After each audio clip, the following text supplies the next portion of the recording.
I appreciate this opportunity to visit with everybody because, of course, last night, the City Council, the governing body as a whole, myself included, made an important decision. It's one that a lot of the community has been waiting for. It's one that our interim city manager, Bill Cochran, has also been waiting for. He's worked very hard to help us get to this point.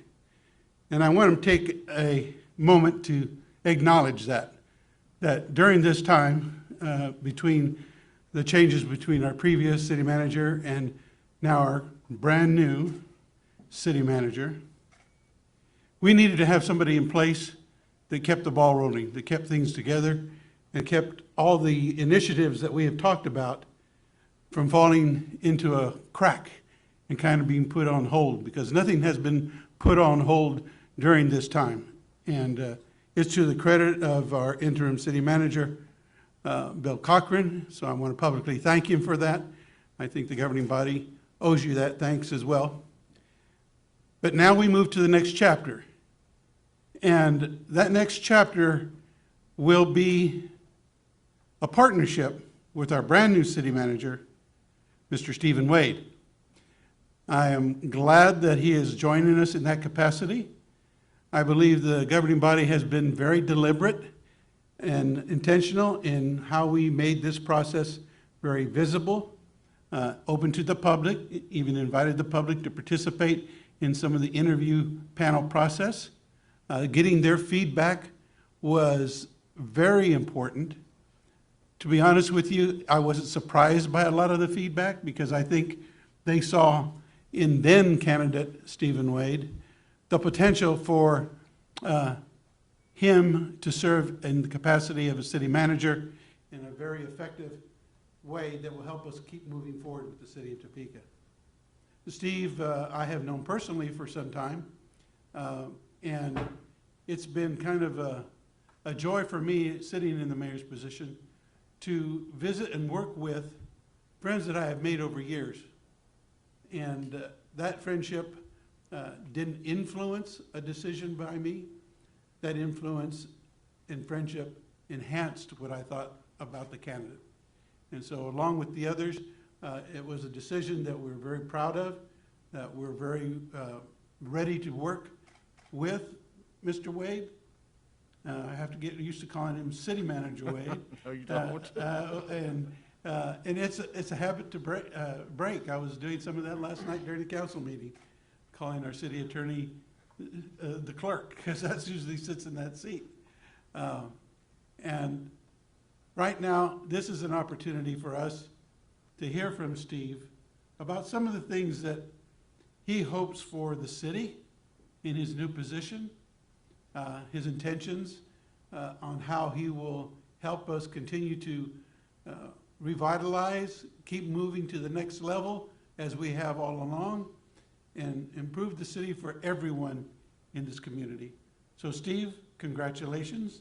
Welcome as our new city manager, and I'll leave this time for an opportunity for you to speak to us. Thank you, sir, but you're much more better at this than I am. No.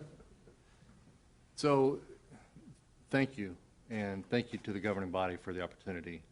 It's a thrill, and it's an honor, and I promise, as I did last night, to work hard and do you proud.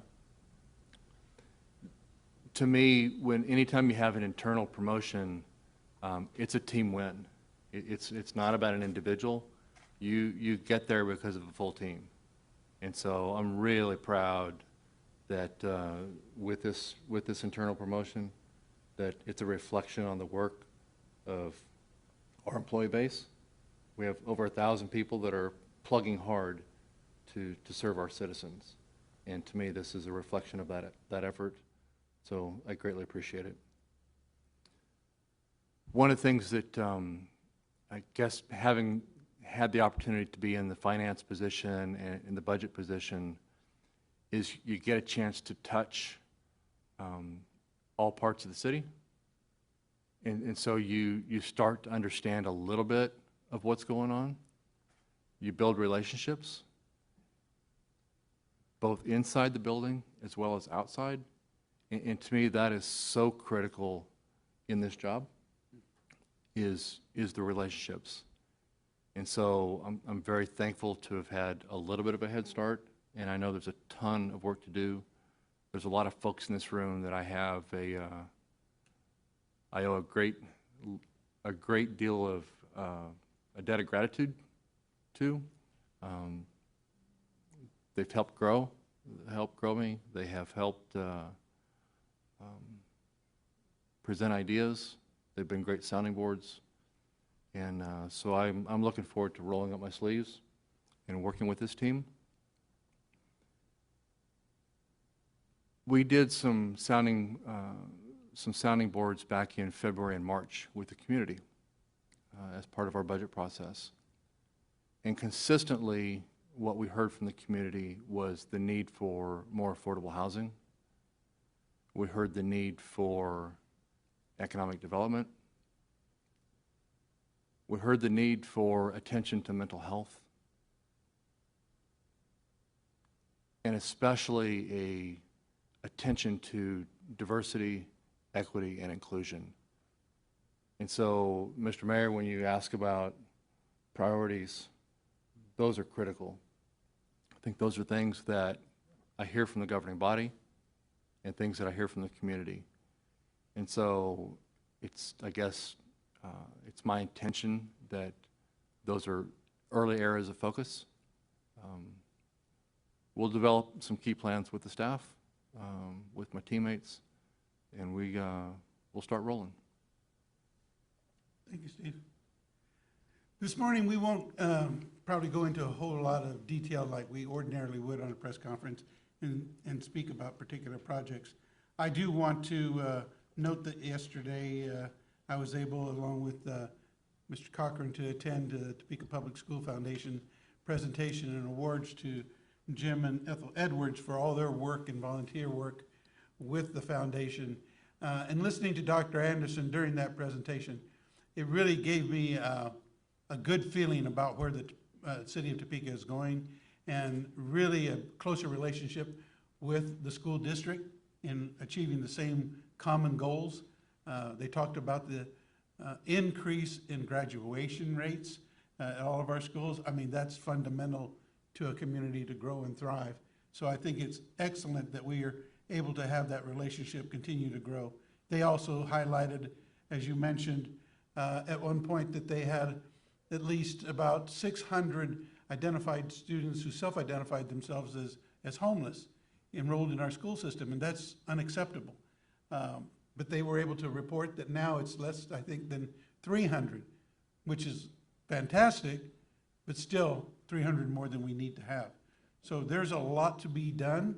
There are plenty of people who are working on these problems and projects, and I think the more that we collaborate with all those other entities, I think we'll come to that point where we will see in real time, in real life, impacts what the city is doing.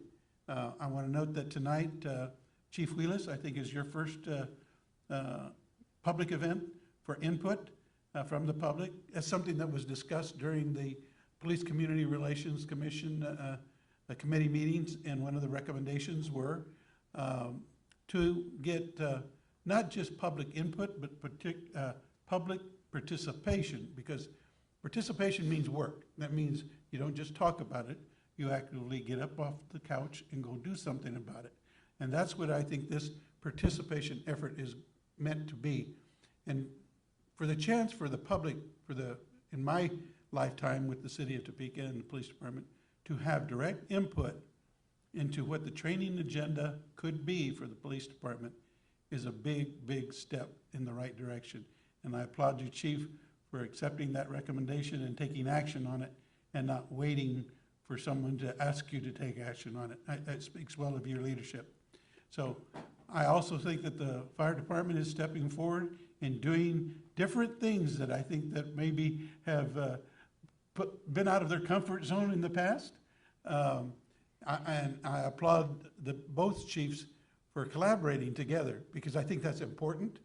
Those are essential services, and those essential services must be in coordination and talking to each other on a regular basis. So have a unified effort, I think, is important for the city to recognize that the public servants of the city of Topeka are doing their best job. And with the new city manager at the helm, I am sure there'll be plenty of opportunities and conversations for us to talk about the strategic plans that we know have to be in place so that we can go in the right direction and not get sidelined by different distractions. Because that's our end goal, is to make this community grow in population, in economic wealth, educational opportunities, mental health opportunities, and to include everyone at every aspect of our planning at the table so that it's an equitable distribution of success and enjoyment. So we'll stand for any questions, or sit for any questions, as it were, from anybody in the audience. Mayor, a lot of people would say it's best to bring somebody new in, fresh new ideas, not somebody who's been here forever, be the same old, same old. Is there, what do you say to those people? Well, I would say that that's one perspective. There's something to be said for experience as well. And that experience varies across the board. So when you get a group of candidates, and I think we had, what was it, Bill, remind me, a little over 40 candidates, you look at that and you can see even in those applicants, the experience level is at different degrees. And each of those candidates brings a different perspective. Mm-hmm. But we have to remember that when we're talking about somebody who is going to be intimately involved with the operations of the city of Topeka, it's important they know as much as they can about the city of Topeka and have been involved in it, not just lived here, but have been active participants in what we do in this community. And so I appreciate their opinion that fresh eyes sometimes are thought of as coming from outside. I remember that from the police department, when the expert always showed up to give us the training, and the expert was the guy with the briefcase who came from out of town. But a lot of the learning that took place, the significant learning, were from people who had served this community for years and knew what this community was about, and were able to see what the community needs from a very personal view. And I think that's what an internal candidate brings to us. We've talked about growing our own, and I think that's still important. I mentioned both the police and fire departments. I think it's important that we grow our successors so that we know that when we have the opportunity to bring in new talent in new roles, that we have talent and the expertise here in the city of Topeka that really can hit the ground running and not have to spend a lot of time researching about Topeka, finding out about Topeka, and trying to meet those people in Topeka that have been here for years. This person and any person in a position of responsibility to the community has to really have that in-depth understanding of who we are. So I would say to them, keep your opinions, you're entitled to them, but there's an opposite opinion, and I think that opinion will bear us out in what we have done in selecting Mr. Wade for our city manager. City Manager, you've been in Topeka for a number of years. What, in your opinion, does the city of Topeka do well, and what are some areas of improvement you're looking to take under your management? You know, I think the thing that I appreciate most about Topeka is the people. We are a community that works hard. We have a tremendous work ethic. The ingenuity that's available from the folks that have lived here is incredible. If you think about the history and the significant milestones that have been achieved, that's what Topeka's about. And so to me, that's what makes it go. And sometimes we need to roll up our sleeves a little harder and work a little tougher. But no, that's why I chose to be here.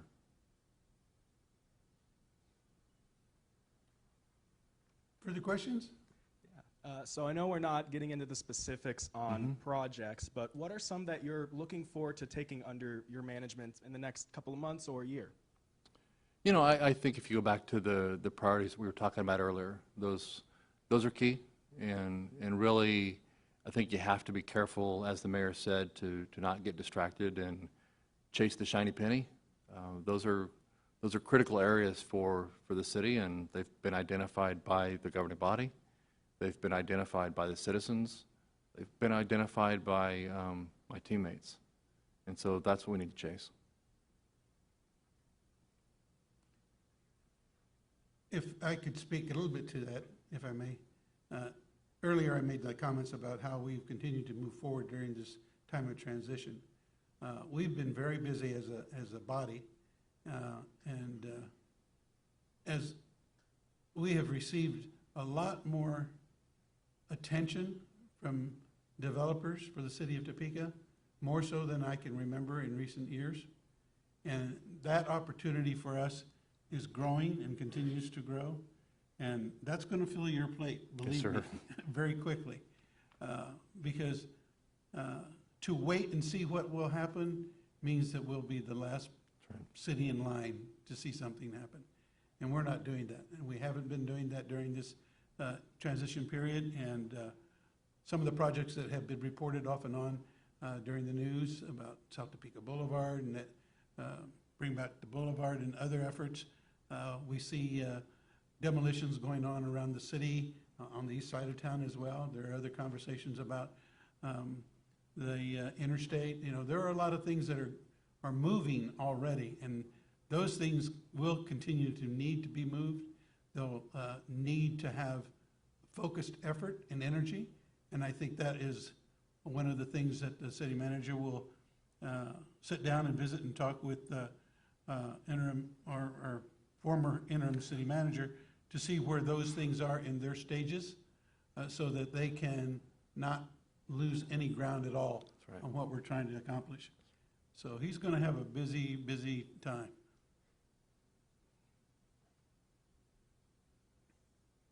Further questions? None? Why, thank you all for being here. And again, take the time to get to know our new city manager if you don't already know him.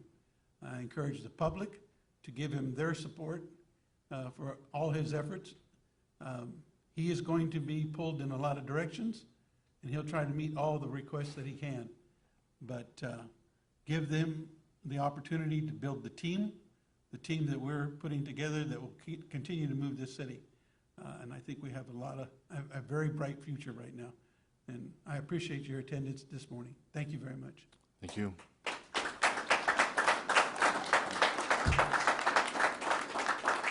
Okay. So I was told there was going to be